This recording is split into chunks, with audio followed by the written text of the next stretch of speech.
Good afternoon. Thank you all for being here this afternoon. Earlier this afternoon, the Iowa Department of Public Health and the State Hygienic Lab confirmed Iowa's first 3 presumptive positive cases of coronavirus. First and foremost, our thoughts and prayers are with the individuals and their families, and our priority is their full recovery and doing what's necessary to contain the virus and protect the health of all Iowans. While this news is concerning, it's not cause for alarm. The most important thing that we can do right now is to remain calm, understand the situation, and stay informed in the days and weeks ahead. We are committed to transparency and keeping the public informed. What I can share with you now is that 3 individuals who tested positive for the coronavirus all live in Johnson County and recently were on the same cruise in Egypt. None required hospitalization and are recovering at home in isolation. We're still in the early stages of gathering all the information necessary to fully assess the situation and prepare for the next steps. And as soon as we know more, you'll know more. As the number of positive coronavirus cases has been increasing across the nation, we've been proactively preparing for the likelihood that it would arrive in Iowa. The Department of Public Health has been planning and assessing resources across hospitals and with healthcare providers. In addition, they have held informational webinars for healthcare providers, schools, businesses, and other organizations to help ensure Iowans are aware and prepared. State departments have been assessing their operational plans to prepare for continuity of services.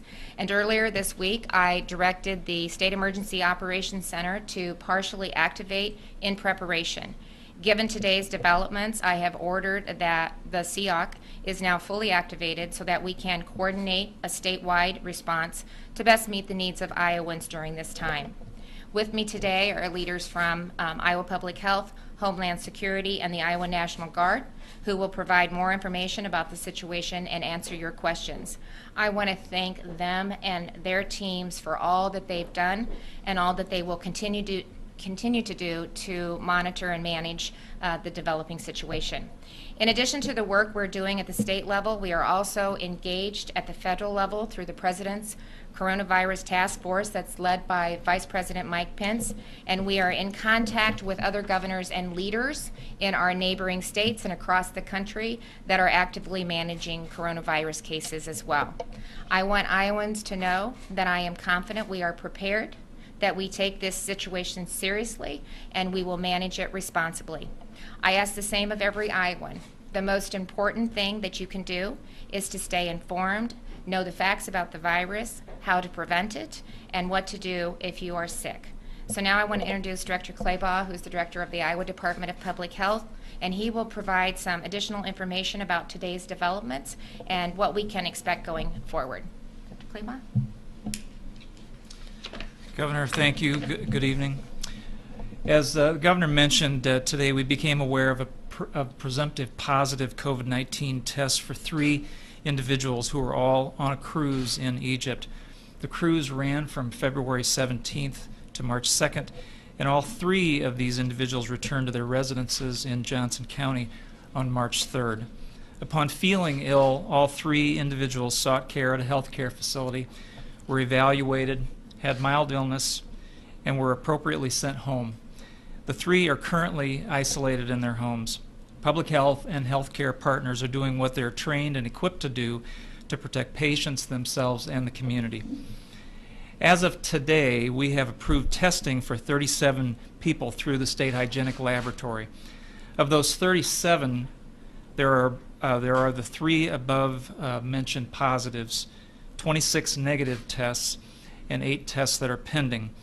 We would expect pending tests to be received tomorrow. The Iowa Department of Public Health regularly works with local public health partners and healthcare providers to conduct investigations into outbreaks of infectious diseases in our state.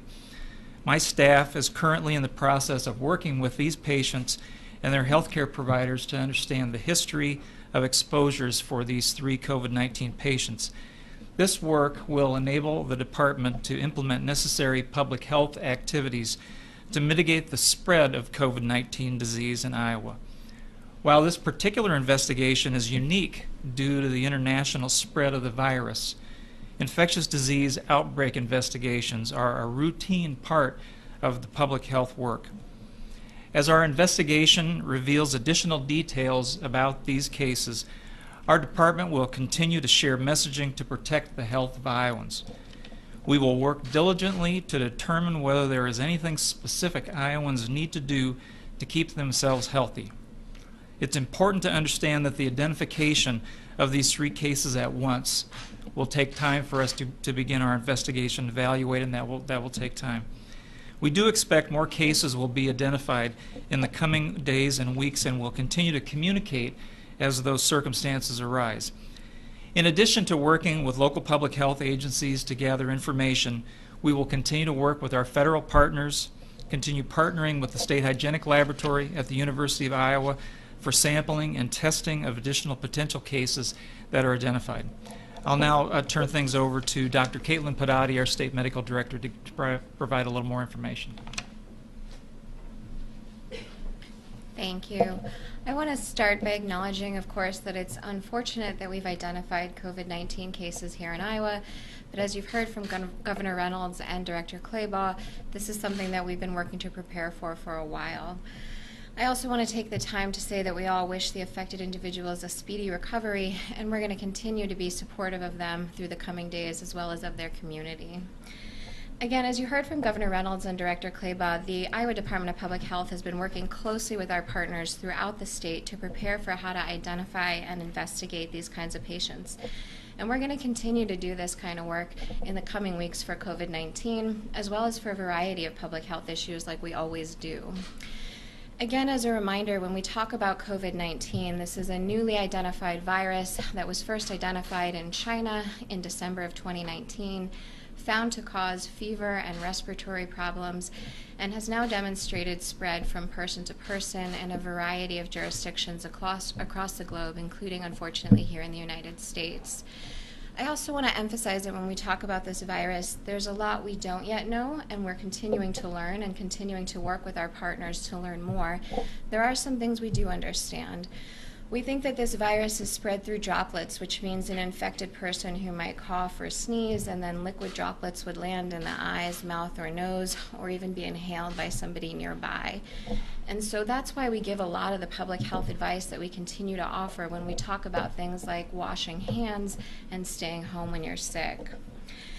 In a time of uncertainty like this, I know it can be difficult, but I want to encourage Iowans to remember that there are a few important things that you can do to stay healthy and to stay informed. As simple as it sounds, we really want you to remember to wash your hands frequently with soap and water for 20 seconds.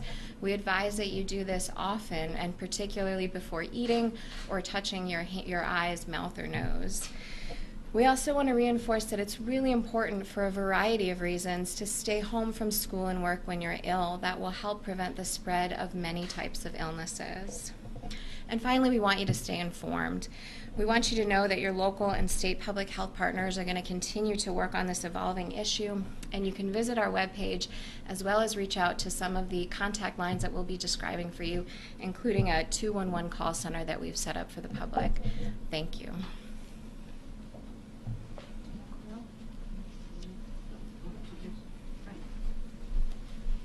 Good evening. I'm Joyce Flynn, Director of Iowa Department of Homeland Security and Emergency Management. As the Governor mentioned, we will be notifying state agency partners later today to report to the State Emergency Operations Center tomorrow morning, where we will begin and continue that planning effort that we have done. The facility is for face-to-face coordination and information sharing with all of our partners in support of local jurisdictions. That resource coordination is vital, and we do all hazards planning. When we are supporting those local jurisdictions, we are looking at things such as materials, supplies, personnel, and equipment. And the National Guard is one of those key partners because they have a lot of personnel available to them. I will turn it over to Adjutant General Ben Carell to talk about the National Guard partnership. Good evening. I'd like to assure the citizens of the state of Iowa that the Iowa National Guard is trained and prepared for all hazards response. I've been engaged with other states' National Guard leadership across the 54, and we have been focused on their best practices, specifically those states that have been hard hit by this virus. They have shared with me their best practices. They have learned over the past weeks, and I have now provided those to other departments across the state of Iowa as we move forward to take on this virus. We've been focused the past weeks on planning and anticipating how best we can support the governor and the people of Iowa as this unfolds. The Iowa National Guard is a large response asset that is capable of scaling our response effort as the conditions on the ground change. The Iowa National Guard is a partner in supporting the lead state agency in this effort. At my headquarters in Johnston, we have stood up our operations center, and we are part of the State Emergency Ops Center. We have brought additional personnel on duty in support of this response effort. Thank you.